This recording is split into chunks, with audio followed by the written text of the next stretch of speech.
ശ്രീനാരായണ പരമഗുരവേ നമഃ.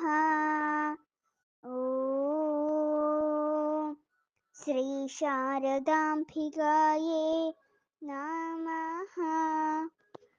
ഓം ഗുരുർബ്രഹ്മ ഗുരുർവിഷ്ണു ഗുരുർദേവോ മഹേശ്വരഃ ഗുരുർ സാക്ഷാത് പരം ബ്രഹ്മ തസ്മൈ ശ്രീ ഗുരവേ നമഃ.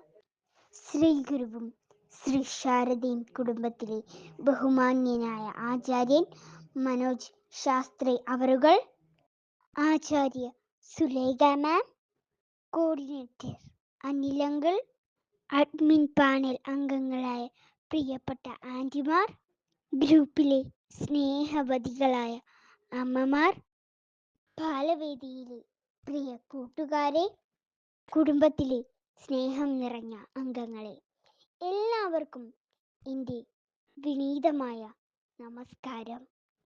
ആത്മോപദേശ ശതകം മഹായജ്ഞാചരണം. കർക്കിടകം 1 തുടക്കം കുറിച്ച് കന്നി 5 പരിസമാപ്തി കുറിക്കുന്ന 68 ദിവസങ്ങൾ നീങ്ങുന്ന മഹായജ്ഞാചരണം. ഈ മഹായജ്ഞാചരണത്തിൽ ആത്മോപദേശ ശതകം മന്ത്രം 26 വ്യാഖ്യാനം ചെയ്യാൻ പോകുന്നത്. ആത്മോപദേശ ശതകം ഗുരുദേവൻ ആത്മാനുഭവം നേടിയിട്ട് അരുവിപ്പുറത്ത് വിശ്രമിച്ചിരുന്ന കാലത്താണ് കൃതി രചിച്ചത്. അവയവമൊക്കെ അമർത്തി ആണിയായി നിന്നവയവിയാവി ആവരിച്ചിടുന്നു. അവനിവനെന്നതിനാലവൻ നിനയ്ക്കും അവശതയാമവിവേകമൊന്നിനാലേ. ആന്തരികവും ഭാവികവുമായ എല്ലാ അവയവങ്ങളും ചേർന്നതാണ് നമ്മുടെ ശരീരം. കണ്ണ്, മൂക്ക്, നാക്ക്, ത്വക്ക് ഇവയെല്ലാം ചേർന്നതും ഒപ്പം ആന്തരിക അവയവങ്ങളും ചേർന്നതാണ് നമ്മുടെ ശരീരം. ശരീരത്തിൻ്റെ ആന്തരികവും ബാഹികവുമായ ആരോഗ്യത്തിലാണ് ശരീരത്തിൻ്റെ സൗന്ദര്യം എന്ന തിരിച്ചറിവാണ് നമുക്ക് വേണ്ടത്.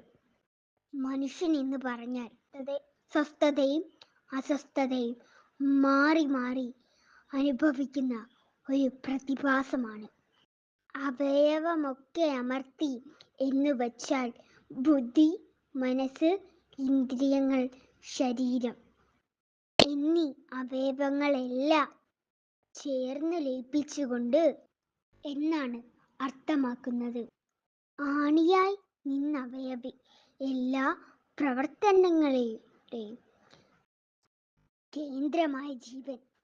ആവി എന്ന് പറഞ്ഞാൽ വായു, നമ്മുടെ പ്രാണനെയാണ് ഭഗവാൻ വരികളിൽ പറയുന്നത്.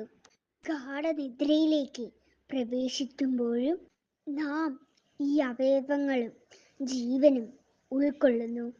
എന്നാൽ വീണ്ടും ഉണരുമ്പോൾ ഈ ശരീരത്തിൻ്റെ അജ്ഞാന ആവരണങ്ങൾ കൊണ്ടാണ് ഉണർന്നു വരുന്നത്.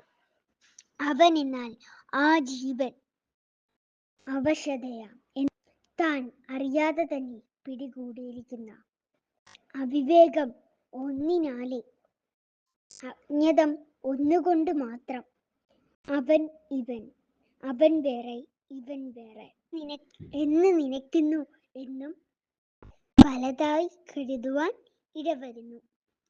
ഞാനെന്നുള്ള ഭാവമാണ് ആത്മാവിലും ഉണർന്നു വരുന്നത്.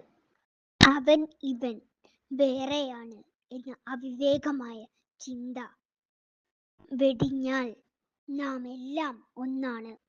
ബാഹ്യ സൗന്ദര്യത്തിനു പിന്നാലെ പായാതെ ആന്തരിക സൗന്ദര്യം നിലനിർത്താൻ കഴിയട്ടെ. സകല ചരാചര്യങ്ങളിലും വസിക്കുന്ന ആ ദിവ്യ തേജസ് തിരിച്ചറിഞ്ഞ് മോക്ഷപ്രാപ്തി നേടാൻ കഴിയട്ടെ. എന്നെ ശ്രവിച്ചുകൊണ്ടിരുന്ന ഏവർക്കും നന്ദി പറഞ്ഞുകൊണ്ട് ഞാൻ എൻ്റെ വാക്കുകൾ നിർത്തുന്നു.